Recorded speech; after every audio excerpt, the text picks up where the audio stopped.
South ఇండియాలోనే అతి తక్కువ ధరలకే నాణ్యమైన రత్నాలని అందించే ఏకైక సంస్థ 6JVR.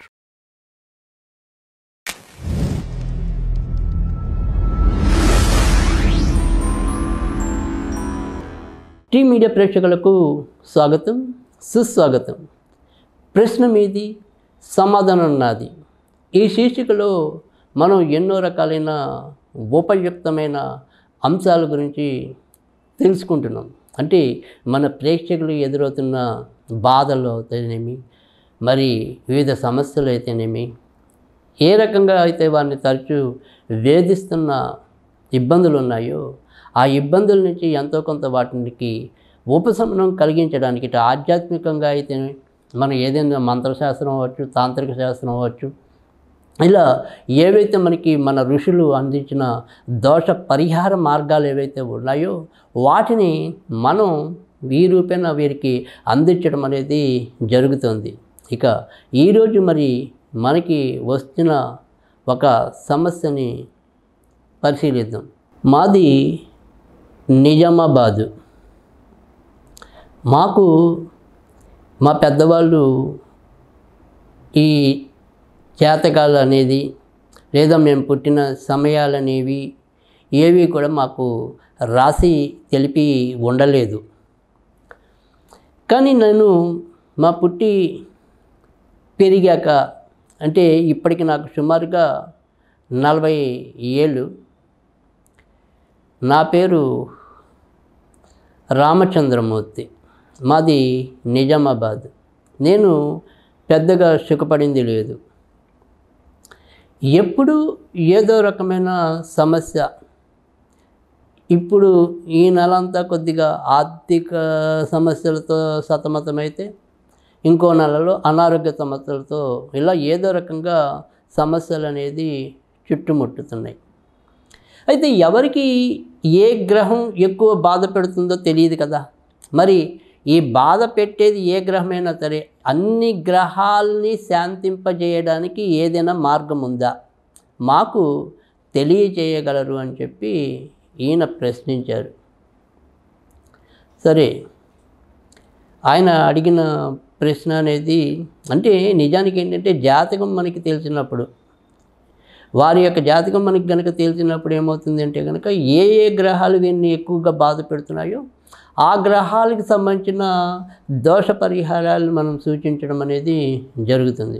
అయితే ఇక్కడ ఈయన అడిగిన ప్రశ్న ఏంటంటే కొద్దిగా విభిన్నమైనది.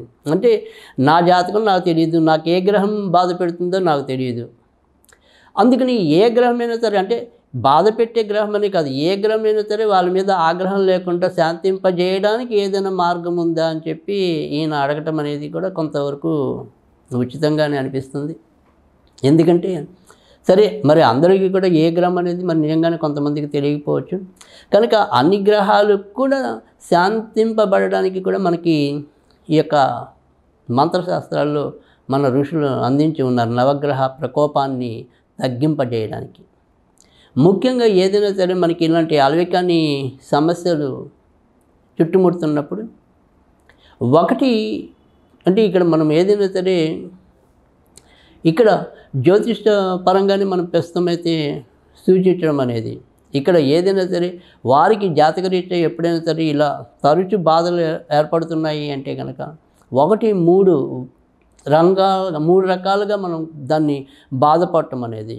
ఒకటి ప్రధానమైనది ఏంటి అంటే కనుక, గ్రహాలు ఏవైతే మనకి మేలు చేయాలో ఆ గ్రహాలు మేలు చేసే స్థితిలో లేకపోవటం అనేది ఒకటి. రెండోది ఏంటి అంటే కనుక, సరే మనకి మేలు చేసే గ్రహాలు ఏవైతే ఉంటాయో, ఉదాహరణకి మనకి శుక్రుడు మేలు చేసే గ్రహం అనుకోండి, ఆ శుక్రమహాదశ మనకి జీవితంలో వచ్చినప్పుడు మాత్రమే పరిపూర్ణమైన ఆనందాన్ని అనుభవించగలుగుతాం.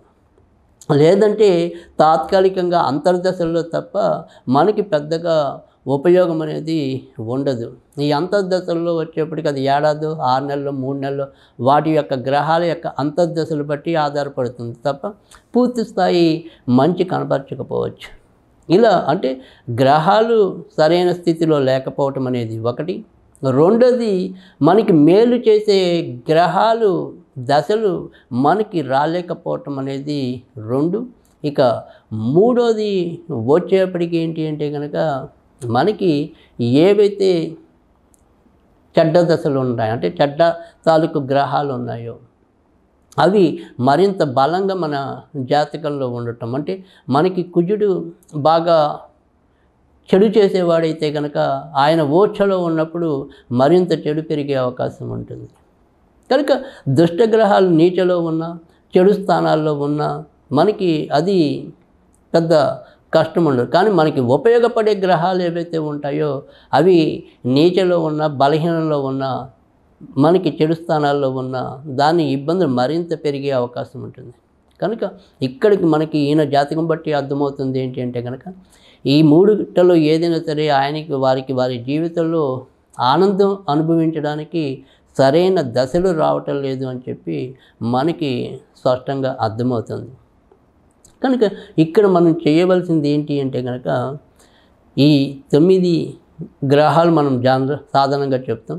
అయితే మరి ఇవాళ రోజుల్లో ఆధునికులైతే కనుక మరి ప్లూటో, నెప్ట్యూన్, యురేనస్ అని మరొక 3 గ్రహాలను కూడా కలుపుకుని ఈరోజు చాలామంది ఫలితాలు చెప్పడం అనేది కూడా జరుగుతుంది. అయితే ఇప్పుడు మనకి ఏదైనప్పటికీ కూడా మనకున్న ఏదైనా ఈ యొక్క దోష పరిహారాల మరి గ్రంథాలు ఏవైతే ఉన్నాయో అవన్నీ కూడా ప్రాథమికంగా ఈ యొక్క 9 గ్రహాలని ఆధారం చేసుకుని మనకి జ్ఞానాన్ని అందించడం అనేది కూడా జరిగింది. ఇప్పుడు మరి ఆ జ్ఞానానికి అనుగుణంగా ఈ 9 గ్రహాలు బాగుండడానికి మనం ఏం చేయాలి అంటే కనుక సాధ్యమైనంత వరకు కూడా ప్రతి ఆదివారం నాడు మీకు దగ్గరలో ఎక్కడైనా సరే రావి చెట్టు లేదా మర్రి చెట్టు లేదా మరి ఈ బెల్వదళాల చెట్టు, ఈ మూడిట్లో ఏ చెట్టు ఉన్నా కూడా ఆ 3 చెట్ల దగ్గరికి మనం కొద్దిగా నీళ్ళల్లో నవధాన్యాలను నింపి ఆ చెట్ల చుట్టూ 3 ప్రదక్షిణాలు చేసి ఆ నీటిని మనం వాటికి అంటే ఆ నీటిని ఆ చెట్ల మొదల్లో వదిలిపెట్టడం అనేది, ఇలా ఒక 10 ఆదివారాలు వరుసగా కాకపోయినా పర్వాలేదు, మధ్య మధ్యలో కొంత మనకి ఏదైనా సరే అనివార్య కారణాల వల్ల ఇబ్బందులు వచ్చినా పర్వాలేదు, కానీ లెక్క మాత్రం 10 ఆదివారాలు ఉండాలి.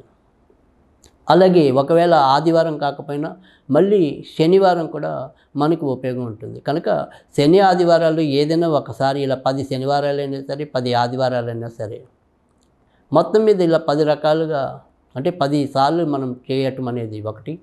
దాంతోపాటుగా ఏదైతే ఈ మంత్రం అనేది ఇప్పుడు నేను చెప్పబోయే మంత్రం ఉంటుందో దాన్ని ప్రతిరోజు కూడా 9 సార్లు చొప్పున కనీసం ఒక 6 నెలల కాలం పాటు చదివినట్టయితే తప్పకుండా వారి యొక్క గ్రహస్థితుల్లో కొంత మంచి మార్పులు కలగడానికి ఆస్కారం ఉంటుంది.